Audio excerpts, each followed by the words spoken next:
Hello and welcome. My name's Angie Holden and I'm the blogger behind The Country Chic Cottage.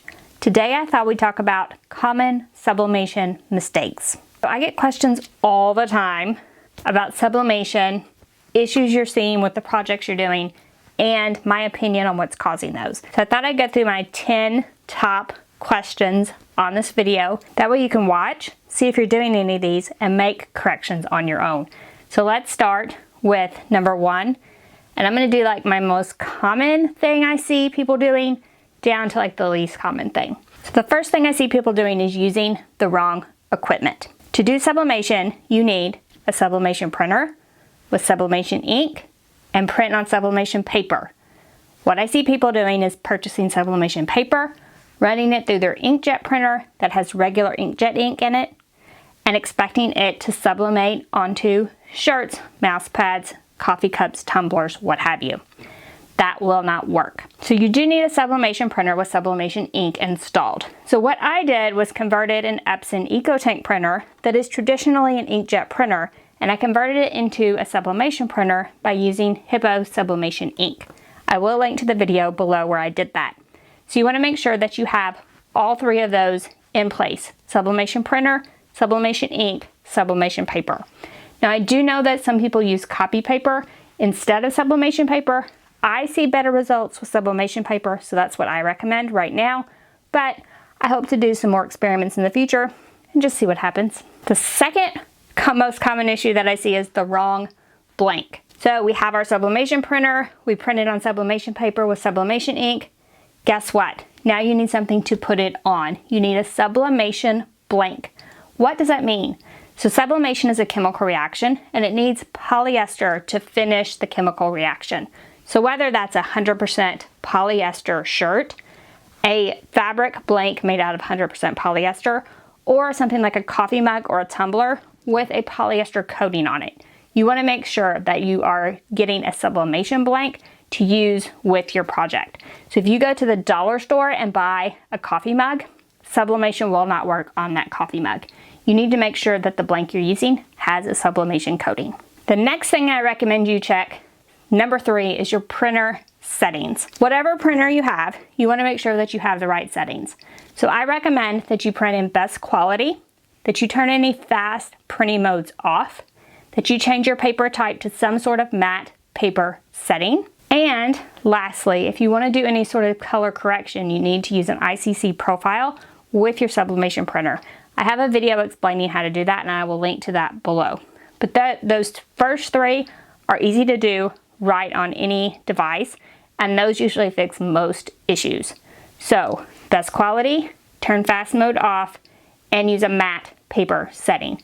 Those are the top 3. And then of course, don't forget to mirror that design because that's another common issue. 4th issue I see is people saying that their image is not bright or vibrant. So the first thing I always say is, when did you get your printer? So if you just got your printer and you just installed the ink and your first print is not bright or vibrant, most likely the ink is not all the way through the printer. So print about 5 copies, then print a 6th one and try again. Now if you've had your printer a while and your print is still not bright or vibrant, it's probably your time, temperature, or pressure. So you need all 3 in order to sublimate on something. You need the correct time, the correct temperature, and the correct pressure. How do you find that? Usually with the blank. So wherever you purchased your blank, go to there and see what the instructions are. What is the time, temperature, and pressure that they recommend? Be sure to follow those instructions for time, temperature, and pressure for whatever blank you are using. Now, if your blank has no instructions, what do? I would Google like the type of blank you're using and common instructions and sort of go from there. But be aware that you might ruin a few blanks before you get to a point where you are good at a certain product. Especially if you're like doing a mug, coffee mug, and you have a convection oven and there's no instructions for a convection oven on the mugs you purchased. So the mug instructions might be for a mug press, not a convection oven, and then you'll just have to kind of play around with convection oven settings until you get it right. Number 5 issue is ghosting. What is ghosting? Ghosting is sort of a double print of whatever you're printing. So what happens is you're sublimating your design onto that surface and your sublimation print moves. And it makes basically 2 copies of your sublimation print on your surface. So how do you avoid that? Movement is the enemy of sublimation, so you want to make sure that your print does not move. Heat-resistant tape is the best way that I've found to do that, so I would use plenty of tape to hold that sublimation print down onto your surface and make sure that it doesn't move. Sixth thing I see is extra ink, is what I'm going to call it. So you're pressing a design on a shirt and you have a small blotch off to the side. So maybe your printer got a little smudge off to the side, you didn't even notice it. You can definitely get that extra ink on your shirt. So what you can do is any extra ink you see on your print, you can cover it with heat-resistant tape before you press, and that way that extra piece of ink doesn't transfer onto your shirt. Remember, any ink on that piece of paper is going to transfer to your shirt no matter how small it is. Next step is number 7. So if on your sublimation blank you see small dots after you press, that's most likely moisture. Moisture is the enemy of sublimation. That is why most blanks you want to pre-press them. So let's say that I'm going to press this. I would take this to my heat press without anything on it. I would put it in my heat press, press down, and just press it for a few seconds to remove any moisture from the fabric surface. Then I would add my sublimation print, tape it down, and press for the recommended time and temperature at that point after I removed the moisture from the surface. And all fabrics have some type of moisture, so it's super common with fabrics, but you could also see it in things like slate and things like that.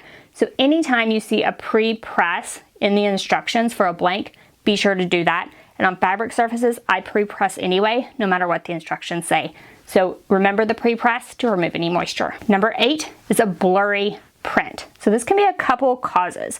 The first thing I always want you to look at is the quality of the image you printed. If you downloaded an image off the internet, make sure that the quality was enough to print at the size that you're going to print at. So if the quality was super small, it's like a thumbnail image, and you blew it way up and it was blurry when it printed, it's going to be blurry when you transfer it to your blank. So keep in mind the quality of the image first. But if the quality of the image was fine, what else can make it blurry? Most likely it's too much time or too much temperature. So yes, you can go too far. So don't think, well, Angie said that I wasn't doing enough time and temperature and that's why my images were faded, so maybe I should add just a ton. That won't work either. You need to get in that sweet spot between too little and too much in order to get the optimal sublimation print. And that brings us to number 9, which is a print that looks faded. Again, too much time, too much temperature, or even too much pressure can make your print look faded. So again, don't take the advice too far, and because I said there wasn't enough, don't go too far and get too much time, temperature, and pressure, because you will get results that you're not wild about. And finally, number 10, banding across your image. So it may look like that even when you print it, but it might not. Once you press it, if you see that banding, couple causes. So the first thing I would always look at is those print settings that we talked about at number 3. I would make sure that those are correct, because things like the matte paper setting and the best quality can add a banding to your image.